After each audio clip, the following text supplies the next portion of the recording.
Welcome to a new episode of our podcast, Lead the Future, Change the Conversation, an unedited, honest conversation to create the future. I'm Arjan Visser, Futurist and your host, and join me as I chat with my friend Jermaine Edwards on self-leadership, future, and peers. Jermaine teaches CEOs, customer leaders, how to build organizations that customers never want to leave. He loves to see leaders to leave frustration, gain foresight, and pursue what really matters to their heart. Jermaine, welcome in the podcast. Hey, Ian, thank you so much. Excited to be here. This is such an important topic for every single leader. I am really excited about this. Like we said in our pre-talk, let's find out what comes out of our mouth. And so that's always the joy of an unedited podcast. And my first question actually connects to the introduction I gave, and that's in the context of self-leadership, what really matters to your heart? Yeah, so I'd say this, and it's the first thing that came to mind as you restated the question, and it's honoring. It's honoring something I believe that God has given every single individual, which is a unique identity and a unique purpose for the things that we are called to. And what I mean by that is wherever you are, wherever you're leading, there's a reason why you're there. And I think self-leadership is really an honoring of the gift that you have for leadership in that moment for the people that you are responsible for. And so when I think about my responsibility and the people I'm leading, the people I'm serving, self-leadership is really a core for betterment that is for the purpose or for the honoring of the actual position I've been given or responsibility that I've been given. And that's the thing that came to mind. It's a call that's beyond just a position. It's a call to something I'm honoring, a gift that God has given me in that moment to be able to serve other people. Yeah, that's an answer to unpack. How do you nurture that in your daily life as a business leader? Yes, I think it's being really honest on where you actually thrive and where you struggle. And that's not always easy to see or to determine by yourself. You need feedback from your peers, from other people who care about the journey that you're on also. But the way I think about it is I basically take a day. So today I'll be speaking with other team members from different places. And then I ask myself really three questions. I say, okay, is my word? So I think about kind of being my word, being my best, and being of service. So meaning, are the words that I communicate exactly what I actually mean, what I feel, and what I determine? Am I being real in that moment? Am I being my best? Am I prepared? Am I thinking about what needs to be said, communicated, and the needs of the people in the room specifically? And am I being of service? Am I being generous? Am I being gracious, recognizing that we all make mistakes and recognizing that we're all on a journey of improvement? Am I making that part of my lens in leadership? So I think about those three things. Am I being my word? Am I being my best? Am I being of service? And I think about that as a litmus test to how I show up. Yeah.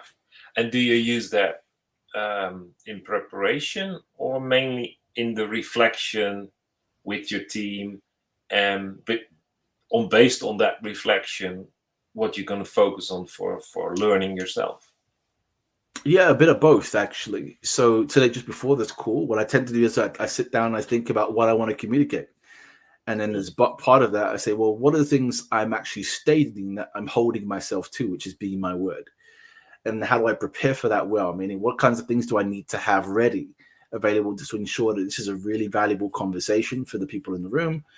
And what do I know about the people where I need to be more aware, where I need to be perhaps a little more gracious, a little more generous, a little more understanding to ensure that they really hear the message emotionally and empathetically in that way. So, as a futurist, my immediately thought is like, not to try to put it in boxes, but that's my Greek wired brain. Um, is how much of this works great in the operational space, but how hard is it to actually apply it when you want to gain foresight? You want to get more clarity about your future perspective because you lack the words yet. There is a lot of uncertainty about how the future is unfolding. So how do you deal with those aspects, or do you separate them for the moment you're looking for clarity? Yes, I think there's a difference between what I'm pursuing as a result and what I'm considering as the potential outcome. And so let me make a distinction between these two. So the potential outcome is really the expression of what the result brings. And so oftentimes we're pursuing the result, this thing that we need to do, not thinking about the outcome, which is what is the future possibility from the result. What is almost like the stone throwing into the river that kind of creates the ripple? What kind of ripple is happening? And so when I'm communicating with my team or with other people, partners, I'm speaking about both. So speaking about, this is the result we want, but actually let's consider what's happening outside of this result, meaning what does this result do for us in the future? So I'm speaking from that. And so if we're talking about this revenue goal, oftentimes it can be very transactional in nature when talking about revenue, unless it's grounded in something that is in the future, unless it's grounded by something that we can all really be excited about as outside of the transaction of a revenue goal. And so just taking that one example, how that language gets explored is by thinking about the outcome of what it means to other people to start with. And then once we go from what it means to me, then we begin to extrapolate, okay, what does it mean to our customers for this to happen?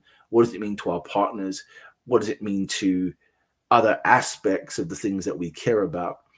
And that's how that's where we begin to really explore language around how we might communicate it inside the business or with partners that we speak to. Now, that's a very, very linear view of that area because it's tied to a result. If we're talking about something that we haven't known or something that's unknown to us because we haven't really explored it, I don't think that's something that I've really pursued well or at all in many cases with the team, because it tends to be tied to a result or an area that we are pursuing. But I do try to get people to think expansively about the outcome that it produces once we actually arrive at it. Yeah, well, I was just reflecting on my own experience in that as well. And I understand, like, you can talk about results because you make it tangible. You can extend it or expand it. But when it's a radical new thing, a game changer, my experience is that I'm not doing that with my team in most cases, because it's a journey where it's easy to confuse people instead of get more clarity. So, but I needed other people. Like, you've been part of the mastermind for a long time. And that was once born out of the fact that I need to explore the future. It's emerging to me. I have no language yet to express it, put it to words, explain it to myself. But it's that process that verbal process that I found out the hard way when I did that to my inner circle. I actually destroyed many aspects of the inner circle. So I needed other people that can stand it, have no stake actually in it. Like, they're not part of so we ended in the peer mastermind. You've been part for a long time, and you moved on. So I was just wondering, like, do you recall the difference in having people around you have no stake in your results but love to journey on the outcome, versus the Yeah. operational people in your team? Yeah, so I think there's a genuine freedom that comes from the lack of judgment on the communication. So what I mean by that is, because you have to be clear, and again, let me misstate it a different way. Because the result of the communication needs to include clarity with your team in order for them to pursue something or do something well or do something with a level of confidence. Precision is valued more than the possibilities language. There's the place for possibilities language.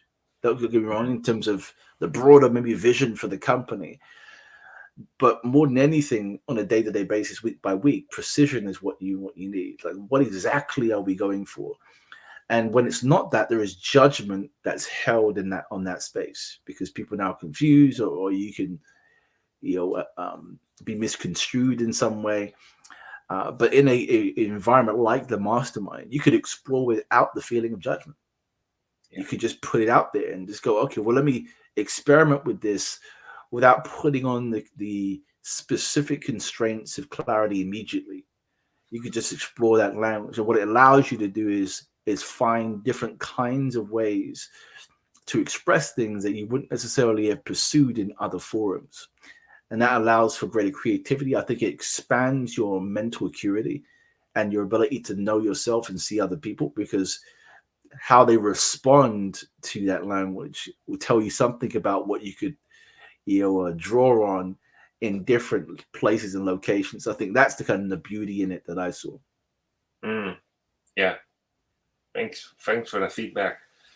Yeah, I was during the summer, I was studying, and I already mentioned it at the beginning, like the Greek mind, how we are wired, thinking in boxes. So I'm trying to find out if there are other ways of thinking, and one of them, the ancient one, is Hebrew thinking, which is really interesting, because for us, if we make it black and white, as those who are grow up in a Western world, Western education, we tend to put what we sense, what we feel, and what we know as three different things. And in Hebrew thinking, not. So, for instance, your eyes are never filled. There's always more to see, which is good for perspective. Your ears are never stuffed with hearing. There's always new things to hear. And actually, the revelation, the discovery, like maybe the clue of the exploration, comes through hearing, which for me was like, that's fascinating. Of course, I know elements of scripture where it's stated that faith comes by hearing. But in Hebrew thought, from the earliest of the creation of the world, revelation is connected to the ears.